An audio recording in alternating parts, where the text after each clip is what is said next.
আজকে নলবাড়ির দুর্গা পূজাটা আপনি করে দেখামু, ড্যান্সটা হলো পরে দেখে, আগে মেলাটা দেখেন এই মেলার মধ্যে কিরকম মানুষ, নলবাড়ির মেলা কিরকম সিস্টেম হয়। তো ফার্স্টেই গেটটা ঢুকলাম, ঢোকার পরে দেখি এই যে দিল সিল দিয়া থুইছে, এনে এসে সবাই মানে ফটো উঠে যায় একটা করে। তো ফটো ছোটো আমরা উঠলাম, উঠার পরে অল্প ঘুরা গেড়ি দেখি। তো বিশেষ করে ধরা চলে যে এটা ছোট পোলানেরই মেলা, ছোট পোলানের খেলাপাতি বেশি, বড় মাসের ওরকম একটা নাই যে ছোট পোলানে ঘুরতেছে। আর ওই যে যেটা ঘুরতেছে উপরটা চোরকি, ওটার মধ্যে কিন্তু আমি অল্প পরে উঠবো, উঠে দেখবো কিরকম লাগে, মানে আমি কোনদিন উঠি নাই। আর মেলাটা কিন্তু কইতেছে নলবাড়ি যেটা হরি মন্দির আছে টাউনের মধ্যে, হরি মন্দিরের ভিতরে মেলাটা হইতেছে। তো এনে কিন্তু এই যে ছোট পোলানের খেলাপাতি বেশি, ছোট পোলানে যে হরিণ বাঘের উপরে উঠে উঠে খেলাইতেছে। তারপর আমরা একটা চক্কর দিলাম, মেলাটা চক্কর টক্কর দিয়া তারপর আঙুর ধরে গেছে গরম। তারপর আমরা এক সাইডে এসে কোনার মধ্যে বসে অল্প জিরাইলাম, জিরাইটিরা তারপরে করলাম কি এই যে চরকিতে উঠে না টিকিট কাটলাম 80 টাকা কাইডা, তারপর আমরা চরকির মধ্যে উঠলাম।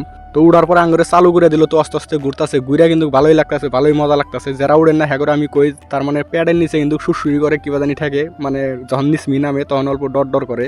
তো এই যে দেখেন ছোট পোলানে উঠছে, এরা মানে ফ্যামিলি হুদ্দা ওটা পুরো এনজয় করতেছে, কিন্তু একটু ডরাইতেছে না, আর আরো খুশি। তো তারপরে এই যে ড্রোন শুটে আপনি করে মেলাটা দেখাই, এই যে মেলাটা ড্রোন শুটে দেখাই দিলাম। আমরা চরকির থেকে নামলাম, নামার পরে একটু একটু মাথা ঘুরায় মানে কিবা জানি থাকে। তারপরে কইলাম যে অল্প ড্যান্স বা এই যে গাহান টাহান কয় না পূজার মধ্যে দেখি দেখে তারপরে জায়গা, তো আপনারাও দেখেন।